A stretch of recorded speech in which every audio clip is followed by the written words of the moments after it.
Welcome to Toffee Blue View, your source for all things Everton. I'm Gerry, Max, Terry joining me, and it's time for end of season awards. It's one of those things that we do after the last game of the season. It's a concept we made up. Yes. So, guys, Toffee Blues put it out there to social media. We've got 4 categories, and over 1,500 people voted, or there were over 1,500 votes. So unless it was one dude with 1,500 accounts, which I don't put past anybody, all right, a lot of people are involved in these decisions. So what I'm going to do is I am going to name a category, and if you guys could name who you feel like deserves it, and then let's consider anybody else who could have possibly gotten it, and then we divulge who the winner was of that moment. I feel like we should maybe go in reverse order of importance, I think. So end with the player of the season, because usually that's the big thing. So let's start with most improved player. Terry, most improved player of the season, I guess is the best way to say it. Who do you feel like deserves it, and anybody else we should consider? Dominic Calvert-Lewin. I think you could also make a strong case for Michael Keane. I think he was the only other standout option for the category, but Dominic Calvert-Lewin has come on such a long way since last season and the season before. He improves every year. Now, that's not to say he's the finished article. There's still some things he needs to do, but last season we were absolutely, desperate for a striker. We couldn't, we practically didn't have one in the squad for half the season until we bought Tosin. And then when we brought Tosin after a short settling in period of a couple of weeks, he was the first choice striker straight away. Calvert-Lewin was there last season the whole time, and to go from, he's just a kid, he works hard, no one will, but he's not really, doesn't count as an option for striker, to being the far and away first choice striker. He's gone from rotation player and to immediate first choice. So Tosin is still at the club and now can't buy minutes unless he's injured. Let's say Calvert-Lewin is injured. So that shows how far he's come in such a short amount of time. And even after the Man United game, they were actually throwing up stats, Sky Sports, were comparing Lukaku to Calvert-Lewin. And Calvert-Lewin was beating him in a lot of metrics. And it's like, that's how far he's come in such a short space of time, that the striker that we still haven't replaced and, still struggle badly to replace, the kid who was there the whole time has come on so much that he could now be compared to him in every metric, except obviously goals, which is an important metric. But as I say, that hopefully will come. But for me, he's come so far this season. He's now the far and away first choice central striker. And I think even if we do bring someone in the summer, I think it's likely that we will. I think he's going to have to wait to get that shirt off him. I think Calvert-Lewin starts the new season as first choice, and it's his shirt to lose. Mm-hmm. I would agree that I do think he starts going into the season. Max, for you, most improved player. To be fair, I 100% agree with Calvert-Lewin. Calvert-Lewin was my first shout, and to me, like everything that Terry's just said, he brought in, he was brought in from a minimal fee from Sheffield United to play under 23s football. Like, he wasn't brought in for a price tag of £50 million. There's no weight of expectation on his shoulder. He was just kind of thrown in at the deep end last season because we just failed to replace Lukaku, and he was leading the line and very isolated at times, and obviously that's not done his goal return any favours. But in terms of his development this season, for me, if it was to pinpoint the moments, it was the Merseyside derby at Goodison. He came up against Van Dijk, had him in his pocket, but Calvert-Lewin didn't give up, and I think he learnt a lot from that performance. And in his games against Chelsea and the games against Arsenal, he just had the beating of the defence every time, and in covering ground and stretching the pitch, he was just absolutely fantastic. So, as you've already been said, I'll put it to one side. Michael Keane, again, another name that you could throw in there, given his just how disjointed the defence was, and go back to the first game of the season, Phil Jagielka gets sent off in the first half. For me, he steps up and almost becomes a leader there. One of the only players I've known to get a serious head injury in a season and become better when he comes back. Who else? Oh, I've got to give him a shout out, Morgan. To come back the way he has this season, a lot of people doubting him.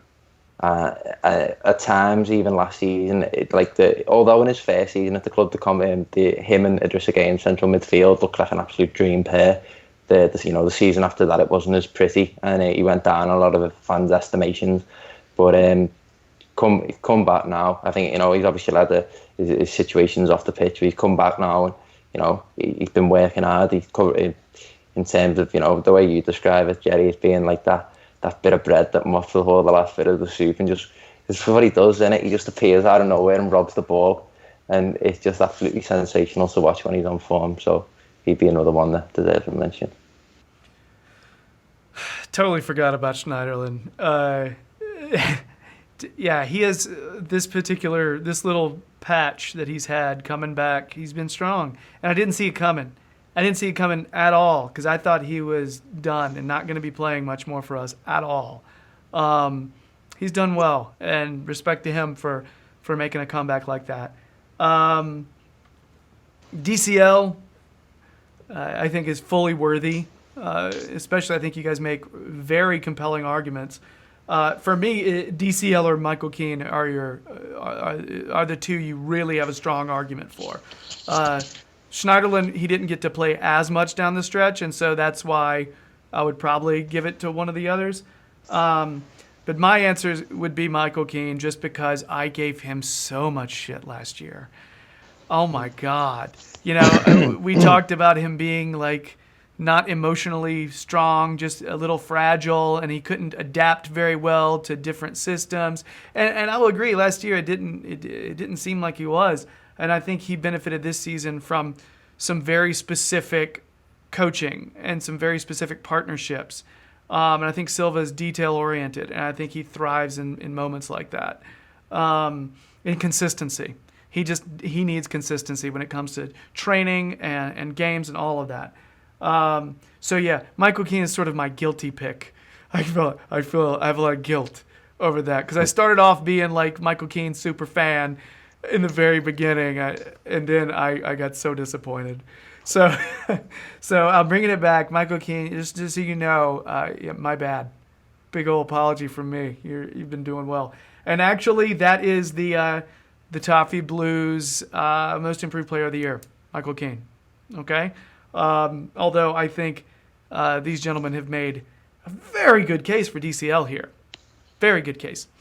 So, goal of the season. Let's start with Max this time. Max, what's your goal of the season?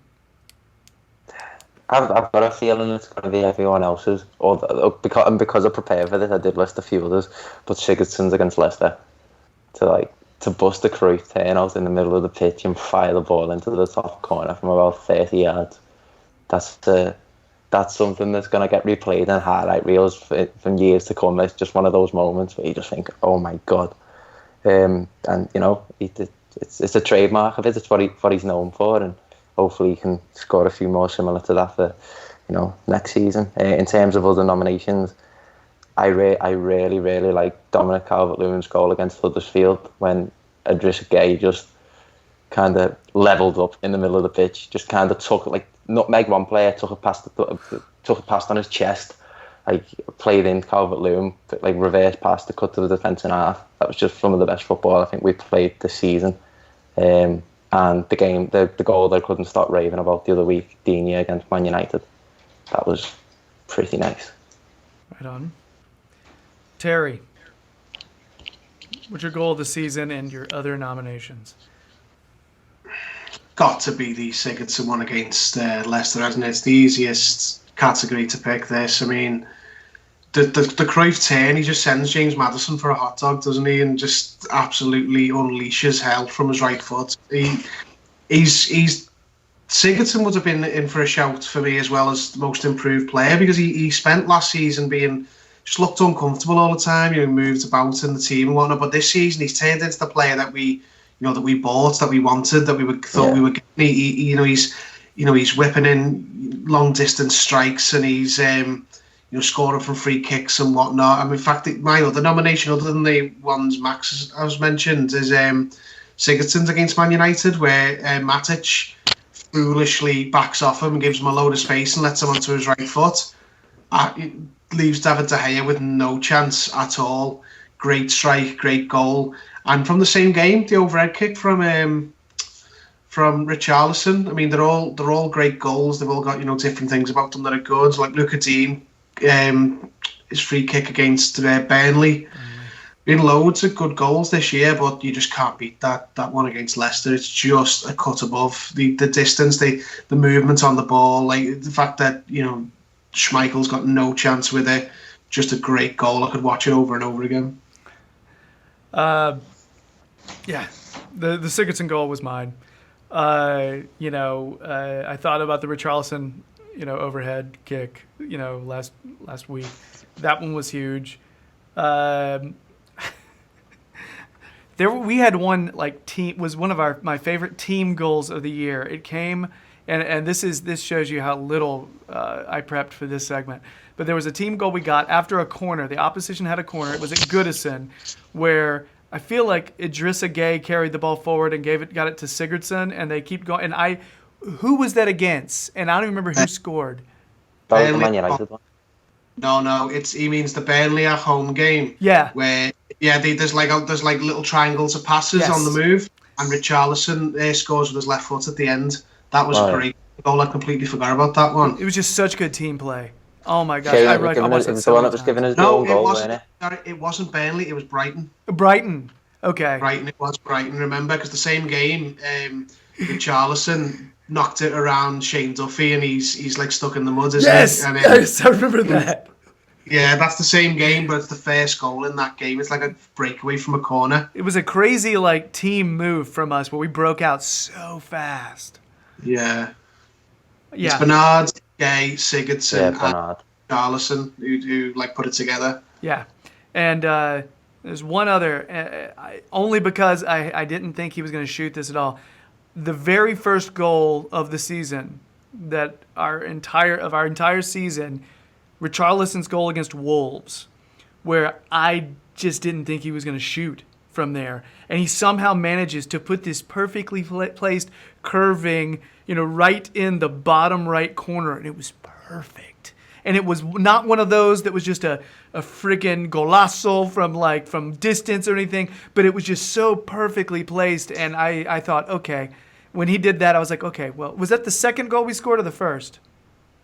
First. Yeah, I thought it was our first, but it was just I thought we're going to be okay this year. No, I'm wrong. I thought it was the second because he gets that scruffy corner goal first, doesn't he? Yeah, that was the one. That's what. Yeah, because I had totally erased that from my memory, and then I said it was first, and then I was like, oh wait, no, it was second. Yeah, so because it was before the red card, right? Not sure, but it's the little layoff from Tosin, isn't it, round the corner ball? Where we were feeling really good about Tosin at the time because of his combination play. Yeah. Yeah. Anyway, it was nice. We had a lot of goals to choose from this season. I felt like we had a lot more highlights this season as a squad, as a whole. When you get more goal-scoring opportunities, you're going to. The idea. I remember just in past years being really disappointed at our lack of goals outside the 18. Not a lot of straight highlight goals. It was always scrappy, one dude, bounces off of three other people and he just knocks it in. You know what I mean? Just, pinball goals. But we had a lot of choice. But the Toffee Blues public agrees with all three of us. The Sigurdsson goal is their vote for number one. And apologies for my lack of prep on that one. These guys got me thinking, and I was like, oh, yeah, I should have thought about this more. So, all right, so next, young player of the season. Let's go back to Max. Calvert-Lewin. Calvert-Lewin. Kind of got to be by principle, haven't it, if I think he's the most improved player.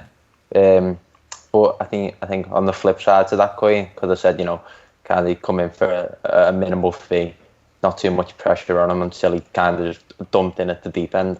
So, I think you've got to give, Richarlison's obviously got to be in that with that shout. Obviously, the uproar over his, the whatever it was, 30 million, 50 million. But he's come in and kind of, lived up to the hype. did die down a little bit after around, say, December-ish, which we all did, to be fair, and it was kind of reminiscent of his season with Watford. But what did he finish with? 14 goals? Yeah, I think 14, it was 14. 15. Was it 14? 13. Yeah. With 13 in the league, sure about overall, but... I know. I think he was like 1 or 2 goals off becoming the highest scoring Brazilian since Firmino or something like that. Which, as I said, it was a shame that goal against Burnley got given as an own goal. But I think he's got to be in with a shout. Terry, young player of the season. Richarlison. Calvert-Lewin's good for a good shout as well, but he's the joint top scorer. He spent most of the season as a 21-year-old. He's only just turned 22 in the last week of the season, and the amount of pressure on him because of his media price tag. The whole sports intelligentsia were just desperate for him to fail. They were salivating at the idea of him flopping at Everton because he'd gone with Silva, he'd left Watford, 50 million, he'd followed the manager, he'd had a good start to last season and then fizzled out. They would have given anything for him to have flopped, but he hasn't done it. He's only 21, so he has had lulls, he's had bad games, he's had spells where he's not been hitting the goals, but overall he's been one of our most important players, and he gets kicked up and down everywhere. He does play act a bit, I'm not going to deny that, but much like with a lot of players who play act, they get fouled a lot more because players know that they're not going to get the benefits of the doubt a lot of the time. So he's dealt with a lot this season, and towards the end of the season he's really come into his own on that right hand side, and his work rate's gone through the roof compared to when he was up front or when he was on the left. He was never a lazy player, but he's working so much harder now than he ever was beforehand, and I think it's probably something to do with the manager having a sit down with him maybe, but I just don't think you can look any further. 21 years old, joint top scorer, 50 million price tag, and pundits in the media before you've even kicked a ball saying that you've ruined the transfer window, and just basically setting you up to fail, and he's dealt with it, so it's got to be him. Didn't he tweet a big hug to Paul Merson after the last game of the season? Yeah, he really interests me as a player. I'm sure I remember reading in an interview he said he used to stick pictures of himself up as posters on his wall. He just thrives off proving people wrong and wants to be the best he possibly can, which it's not. I don't think that's a fault by any means. He wants to push himself, and he's also not somebody who's got this really negative chip on his shoulder. You know what I mean? A lot of people who have that chip and want to prove people wrong, it's a negativity thing. They feel like the world is against them and all that kind of stuff. Richarlison's such a positive guy. You see him on social media. It seems like everybody likes him. The Brazilian team seems to love the guy. He just seems like just a really positive fella. And there were moments I was worried when he was falling down every 5 seconds. I think somebody had to talk to him, and because he stopped flopping as much, and I thought his play got better when he stopped doing that, because I thought it went back to being able to get the fouls you deserve, you know what I mean, like he was getting in the beginning. I like the DCL shout as well in terms of, I think he's really one of the only other players you can really mention for this category though. As far as age goes, that are getting to play with regularity. Richarlison's age baffles me. I continually forget that the kid is so young. I cannot get over that. But yeah, Richarlison is the guy Toffee Blues fans voted as being young player of the season. So, yeah. And the pigeon dance. That alone, you know what I mean? By itself. All right, player of the season. Going to Terry first this time? I think this is another straightforward one. Luca Dean. Come into the team.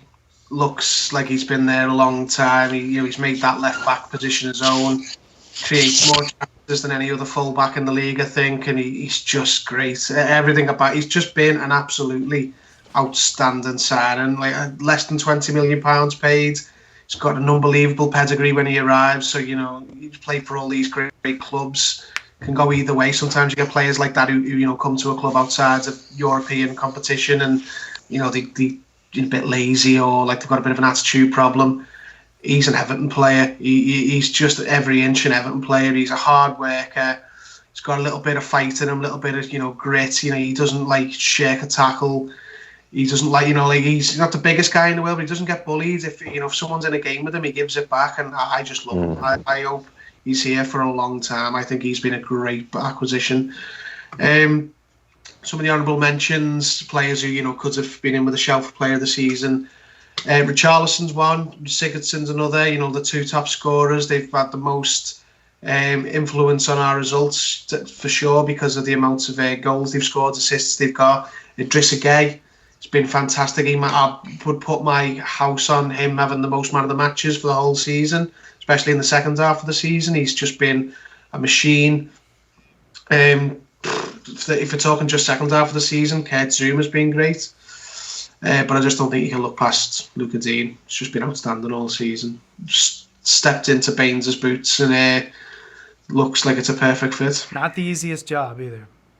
Stepping in for Baines, who was, that's like my favorite Everton player. So it was going to take somebody phenomenal to take, not to sit here and quote, Bobby Martinez, but you know what I mean. I was continually. I continue to be impressed. Even on the final day of the season, I was impressed in noticing new things about Luca Dean. Max, go ahead. You speak, and then I'll wrap up. Luca Dean. It's got to be fair. You just hit the nail on the head. I think when you're coming into a new club, obviously you've never played in England before. By that means you've never had a winter break before. So to be coming in to have to fill the boots of such a consistent, established performer as Leighton Baines, who has such an affection with the Everton fans, obviously just hit the ground running completely. And for me, one of the key moments was last moment of the game, 2-1 down against Watford, free kick in front of the Gladys Street end. And when you're talking about Leighton Baines, obviously one of the I think is he still the highest scoring defender in Premier League history? I don't know if that's been taken off him yet, but obviously his goals and from free kicks in particular, key feature of his game. But one of the things he's never done is score a free kick at Goodison. And when Luca Dean stepped up and put that free kick into the back of the net, I'm thinking, what, we're covered on all bases here. We've got what we wanted from Baines, and juxtapose that with last season when we got Cuco Martina, a right back playing at left back. It was just a horror show every Saturday afternoon, weren't it? So we've come a very, very long way. And tribute to Marco Silva, Marcel Brands, and the players that they brought in. Yeah. So yesterday, match day, I watched him go down the left flank. Jink Tosin is in the middle, in between two defenders. He's sandwiched in between them. Okay, not too tight. There's a little bit of space, but he's the shortest of the three. Okay. Luca Dean puts a left-footed cross pinpoint on Jink Tosin's head. All right? Manages to whip it through there onto his head and just make sure that the center backs didn't get a piece of it. It was perfect. It literally could not have been more perfect. It was ridiculous. Additionally, another talent of his, besides playing these amazing balls in the middle, have you noticed when players try to beat him onto the line to get a cross off, he has this really remarkable ability to usually not knock it across the in line. There's something the way he does with the angle of his foot where he will find a way to kind of put it backward at the player or out of bounds off the touchline rather than the in line. And it's just this weird, just good technique. It's really good technique, and he just doesn't get beat to the inline for a cross often. It just doesn't happen very often. Yeah, just I think how he operates the flank in general is just absolutely brilliant, and that's been complemented entirely by just how good Bernard's been since he's broke into and got his run of starts. Like it's it's like a Baines and Pienaar-esque relationship in terms of its productivity and just how attractive the football is that comes from this. The flicks, the tricks, and the back heels. It's exactly what you want to see. So testament to them. Yeah, Luca Dean, really, I didn't know what I expected. I was hoping, but I don't know if I expected what we got out of him. I definitely didn't expect the player that can hit those free kicks outside the box. I did not expect that. I didn't expect his service to be that good, and I didn't expect him to be that good defense. I don't know what I expected. He is just way better. He's just a really, really good signing, and he's good with the fans. He's not cocky. Definitely. Comes in there appreciative, happy to be here. I don't know what else. I do agree. Idrissa Gueye should get some love. He should get some love. And I agree. I think he did get more man of the matches than any other player. And I think if he leaves this summer, which there is a strong chance, we're going to have to bring in some very remarkable player or players to replace him. He's just a different level of dynamo. That engine in the middle that just keeps churning. Somebody described him as a tiger in the midfield, and I think is a great description because he is everywhere, pouncing, and he does not care if a player's 2 heads taller than him. He will be in their shit. I show my kids Idrissa Gueye to be like, that is how you hustle. That is how you don't stop. That is the guy you watch. You know what I mean? To show them genuine desire. I mean, I'll be bummed if Gueye leaves, but we're not going to be surprised now. It wouldn't surprise me if they made an agreement with him. Stay now, and we'll let you go in the summer. In the winter. So, but we all agree Luca Dean is our guy, and Toffee Blues. They voted over 1,500 votes. Luca Dean is your player of the season. And that's it. We've actually gone longer than I expected. We just got we get excited talking about these players. We are going to do an end of season review later in the week, I believe, so we can kind of wax lyrical about these folks in more detail. I think there's a lot to talk about in terms of the manager, in terms of the director of football, in terms of style, formation, all these things. There's just a lot more discussions to be had about this 2018-2019 Everton season. So, gentlemen, this will be our last video segment of this little recording session. If you're digging the videos, please subscribe to the Toffee Blues YouTube channel. We sincerely appreciate it. If you want more Terry, check out his Twitter profile. Not his profile. You can check his profile too. But you can check his Twitter. He'll tell you when and where he's going to be. He does tend to be on the Liverpool Echo fan jury every once in a while. Also, see Max. Check Max's Twitter things for his stuff as well. He'll be on the Toffee Blues website often because he drops the Everton knowledge. He just can't help it. So check it there. And that's it. We're going to go to the podcast now. So switch on over. And if you don't, we'll cry. See you later. Talk to you later. Bye.